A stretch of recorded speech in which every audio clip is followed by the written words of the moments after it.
Janela. Cultura, música e informação em tempo de isolamento social.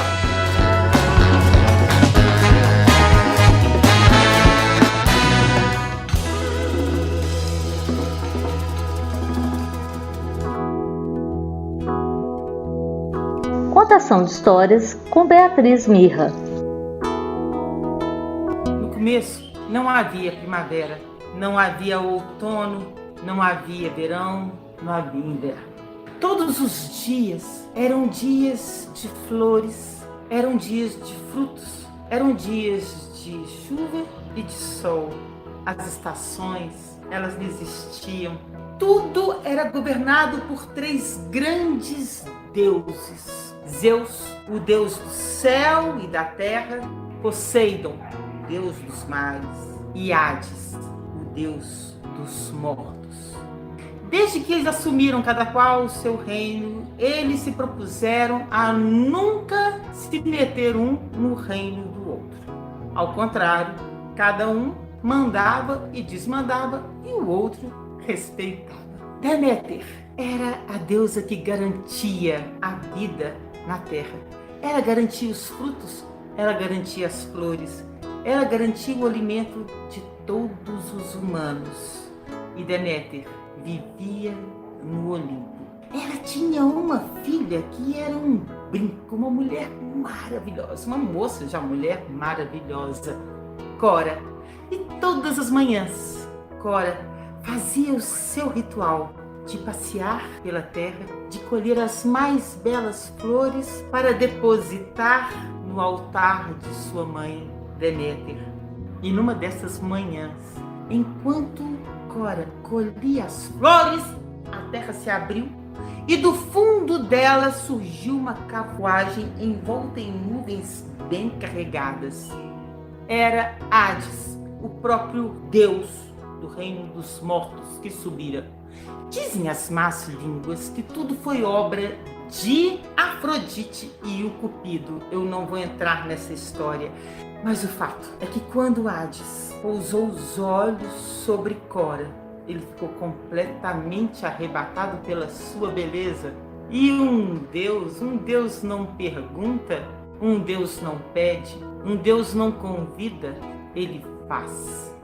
E Hades passou a mão em Cora, colocou em sua carruagem, que a única coisa que ele conseguiu fazer foi soltar um grito, mas um grito tão forte, que varou o Olimpo, cobriu a terra e chegou como uma faca ao coração de Deméter, sua mãe, que saiu desesperada em busca da sua filha, em vão, porque ela já tinha sumido ao mundo dos mortos, ao lado do deus Hades. E Deméter saiu a perguntar por todos onde estava Cora, e claro que ninguém tinha coragem de dedurar aquele lá, né? Ninguém estava afim, ninguém queria arriscar o seu pescocítio para acusar Hades. Mas havia um Deus que tudo via, de quem era impossível esconder coisa alguma. Hélio, o deus do sol, que não temia nada com relação a Hades, e contou para Deméter tudo o que havia acontecido. Deméter então recorreu a Zeus, que era pai de Cora, para que ele tomasse providência e mandasse Hades devolver a sua filha. Mas Zeus falou: olha, Deméter, eu sinto muito, Cora é minha filha, mas Hades é meu irmão. Nós temos um acordo que nós não podemos quebrar. Um não entra na vida e no reino do outro, e sinceramente, sua filha está muito bem, ela está ao lado de um grande Deus como eu. Não tem por que você temer. Ela falou: como assim? Não tem por que eu temer? É minha filha, é minha única filha. Eu nasci para ser mãe de Cora, eu nasci para ser mãe dessa terra, eu nasci para ser mãe. E a história se estendeu, e por mais que Deméter tentasse, inclusive, reconquistar o seu papel de mãe, ela não conseguiu. E uma vez que ela não podia mais ser quem ela era, ela sentou-se numa pedra e se pôs a chorar. E naquele momento em que o coração de Deméter petrificou, toda a terra secou-se junto com ele. E a terra começou a quebrar como biscoitos.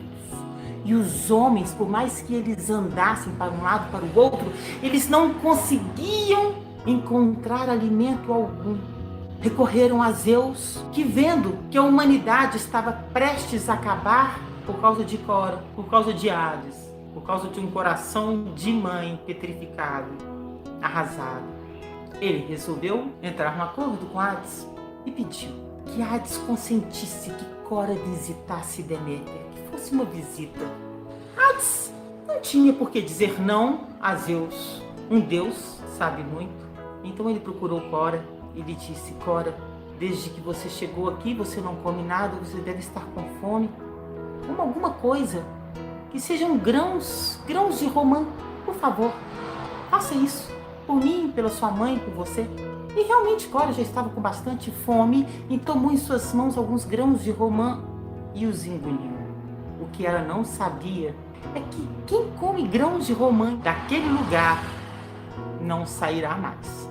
Pode até sair por um tempo, mas ali sempre retornará. E agora que Cora definitivamente estaria ao lado de Hades, e que agora já não se chamaria Cora, porém Perséfone, Hades consentiu que ela visitasse Deméter. E quando Perséfone veio à Terra, e quando Deméter viu a filha aproximar-se diante dela, o coração dela explodiu em alegria, de amor, de felicidade, e toda a terra se invadiu de todas as cores, como ela era até tudo isso acontecer. E os homens festejaram, porque junto com as flores já vieram os frutos e eles puderam se salvar. Mas aquele tempo passaria, porque rezavam os grãos de romã que Perséfone deveria retornar ao lado do seu marido. E ela voltou. E Deméter ficou ali a esperar pela sua filha, novamente mergulhada em tristeza, e a terra seca. As 4 estações surgiram sobre este planeta. E desde então, pessoas, homens, mulheres e deuses compreenderam que as estações de fora sempre conversam com as estações de dentro.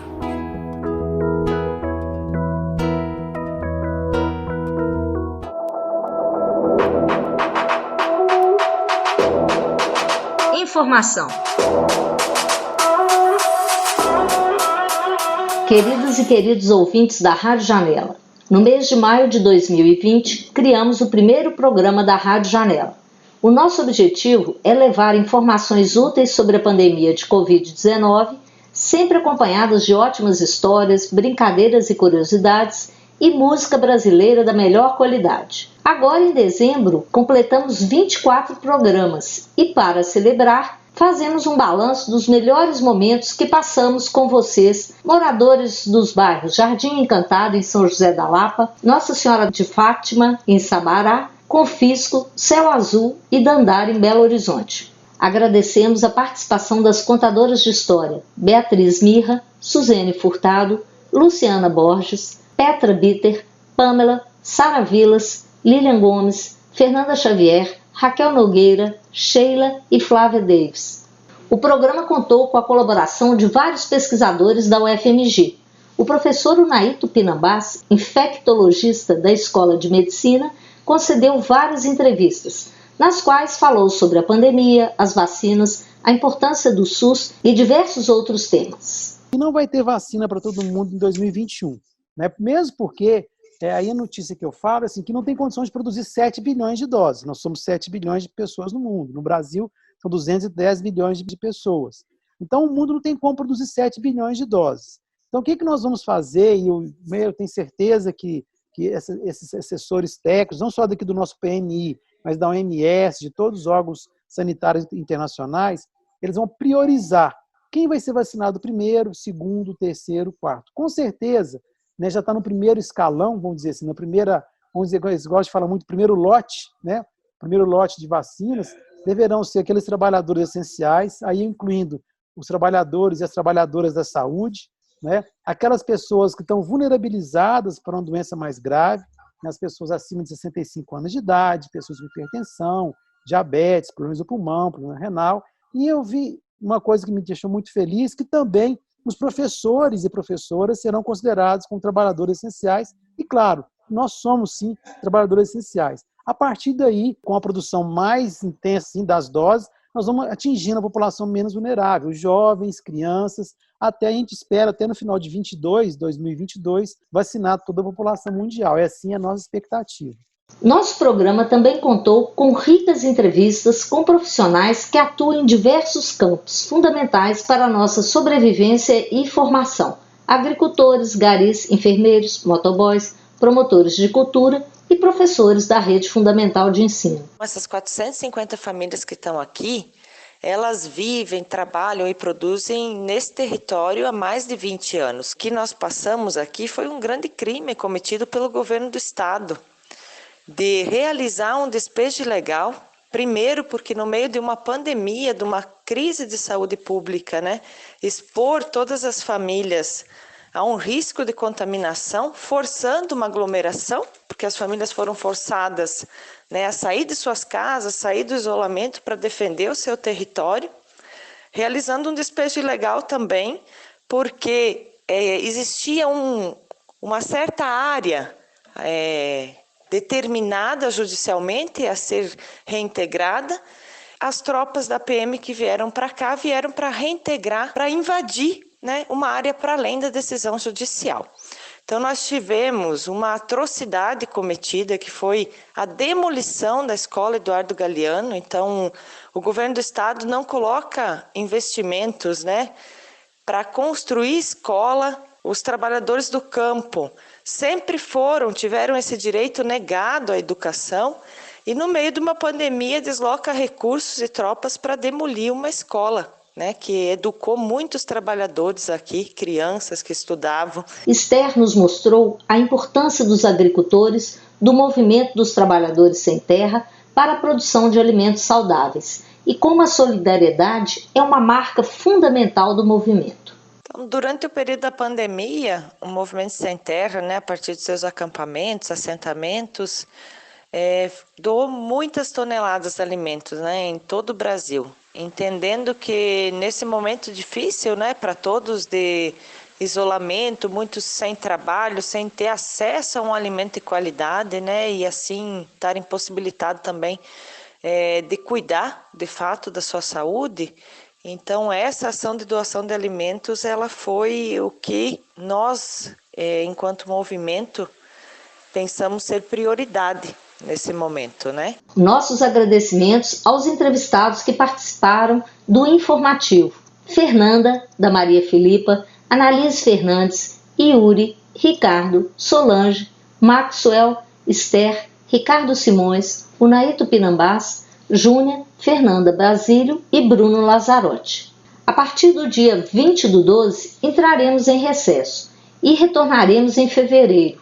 Durante o mês de janeiro, circularemos aos sábados e domingos em todas as regionais com uma programação especial feita para a mostra Universidade e Cidade. Fiquem atentos, os centros culturais das regionais irão divulgar a programação e os horários. Atenção, o programa entra em recesso, mas a pandemia ainda não acabou. Se cuidem e sigam as dicas da turma do Chocorona. Olá pessoal, me chamo Caio D'Angelo. E eu sou Vitória Vieira. Essa é uma iniciativa do programa Adote Sua Vizinhança em Tempo de Coronavírus, uma parceria da UFMG e da UFVJM, e esse é o episódio 12, Cuidados em Casa. No episódio de hoje vamos falar um pouco sobre alguns cuidados que devemos ter nas nossas casas. Então vem com a gente! Caio, é verdade que somente lavando as mãos com água e sabão eu consigo matar o novo coronavírus? Sim, Vitória. A lavagem com água e sabão é suficiente caso o vírus esteja em nossas mãos ou em outra parte do corpo. E quanto aos outros objetos, como talheres, copos, pratos, posso lavar normalmente? Então, caso haja algum caso do novo coronavírus dentro de casa, devemos lavar individualmente os objetos de uso pessoal, como talheres, copos e pratos, para evitarmos que outras pessoas da família se contaminem também. Se eu tiver que sair de casa, o que devo fazer quando voltar da rua? Olha, Caio, quando chegarmos em casa, devemos deixar nossos calçados do lado de fora. Imediatamente, devemos tirar as roupas que usamos e deixá-las para lavar. Depois disso, devemos tomar um banho. Entendi, mas e se eu não conseguir tomar um banho na hora? Devemos lavar as mãos e os braços com bastante água e sabão. Isso já ajuda a reduzir bastante a chance de contaminação. Não podemos esquecer também de limpar as bolsas e mochilas que trazemos da rua com álcool 70%. Isso mesmo, Caio. Devemos higienizar com álcool 70% ou água e sabão tudo que tocamos ao chegar, como maçanetas, chaves e portas. E com isso terminamos o episódio de hoje. Lavem as mãos sempre, pessoal. Quando você se protege, também está protegendo todos os outros. E lembre-se, faça um esforço e fique em casa. Se for sair, use a máscara. Um abraço e até a próxima. Agradecemos a equipe do Show Corona, coordenada pela professora Maria do Carmo, da Escola de Medicina da UFMG. Brincadeiras e curiosidades, com Suzene Furtado e Sheila Fernandes, da Escola Municipal Professora Ondina Nova.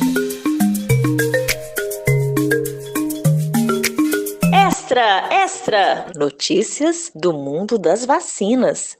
Você acha que fake news é coisa de agora?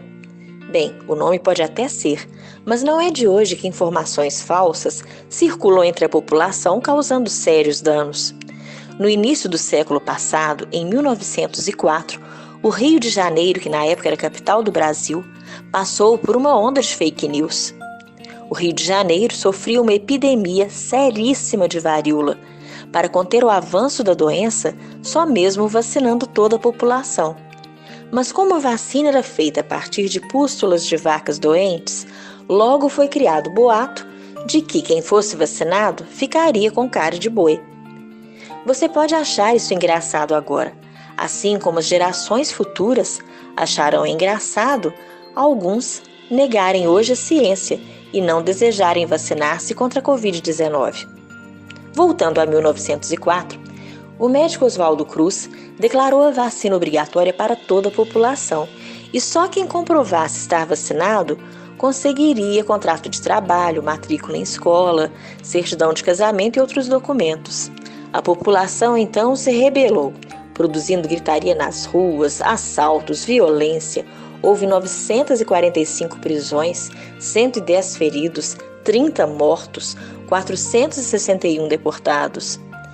4 anos depois, o Rio de Janeiro foi novamente vítima de uma epidemia de varíola, só que dessa vez ainda mais grave.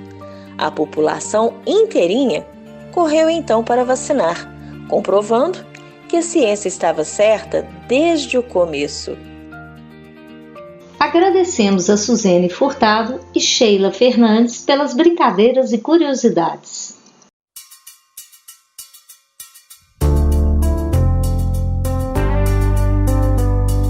Música independente.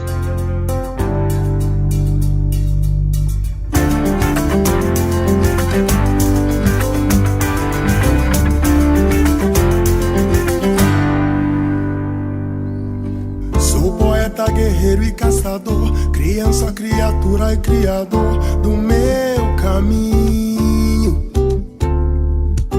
Sou profeta, pedreiro e protetor, sou moleque malungo e seguidor do pergaminho. Sou espada, peneira e alçapão, pena, cuia, papel, mão de pilão. Sou braço forte, sou estrada, poeira e calçadão, sou caatinga, cerrado e serração, sou vento norte. O que nasci pra ver, não sei, mas vou saber. O que nasci pra ser, não sei, mas sou. Fazer o que?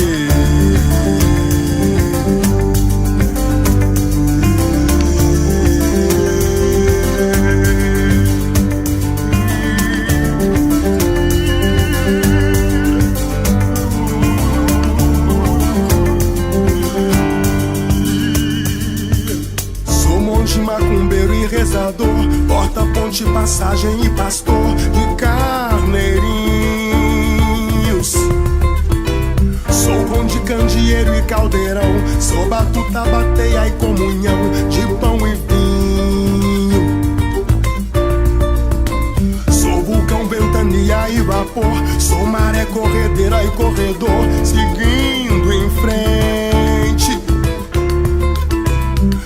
canção, teimosia e remador. Sou a fé brasileira e sempre vou contra a corrente.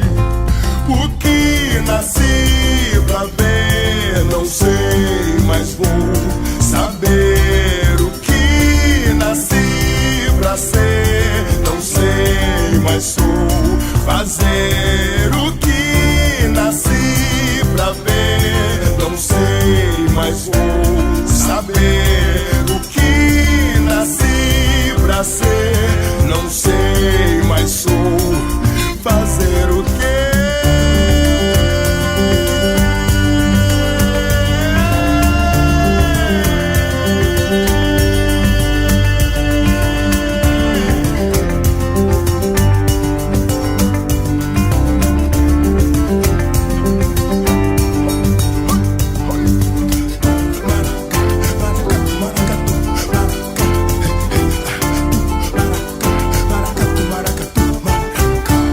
Fé Brasileira, Sérgio Pererê.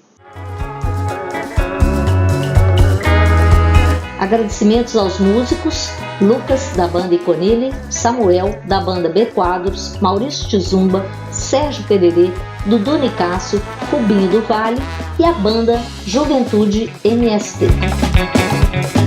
Também a Elias Gibran, produtor cultural. Para encerrar, eu gostaria de fazer um agradecimento muito especial ao Alisson, que é o motorista do Sindifes, que tem conduzido o carro, levando o programa Rádio Janela para todas as comunidades com muita competência e entusiasmo. E agradecer também muito a Cristina, presidente do Sindifes, por essa colaboração, sem a qual não seria possível circular com o nosso programa Rádio Janela.